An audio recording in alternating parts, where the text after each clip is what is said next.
সমঝোতার ভিত্তিতে চাঁদা, কি বলি ভাই। আমি আজকে যা কথা বলবো সব পয়েন্টে পয়েন্টে কথা বলবো। যদি কারো জয়েন্টে জয়েন্টে লাগি যায়, এটা আমার করার কিছু নেই।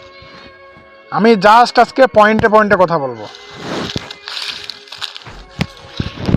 এই যে দেখতে পাচ্ছেন না স্বচ্ছ দানা, এই ক্যামেরাম্যান দেখাও, এই যে স্বচ্ছ দানা দেখতে পাচ্ছেন না, এটা কি বলে, গম। তা আপনি যদি এখানে ফলন ভালোভাবে না দেন, তাহলে এটা তো এত সুন্দরভাবে হওয়ার কথা না। তো তদুরূপ বর্তমান সরকার গঠন করার পর এদের যে ভঙ্গিমা চালচলন দেখে আমি ভাই অবাক হয়ে যাচ্ছি।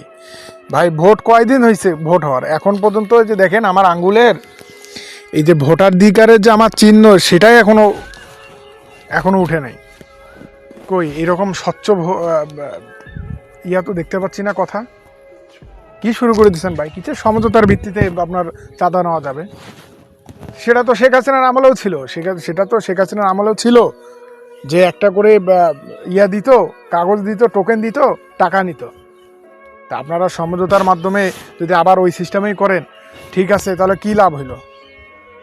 তাহলে দেশের জনগণ কি শান্তি পাইলো? এই জুলাই কি ভাই, জুলাই বাদ দিলাম, জুলাই বাদ, কোনো জুলাই হয় এই বাংলাদেশে।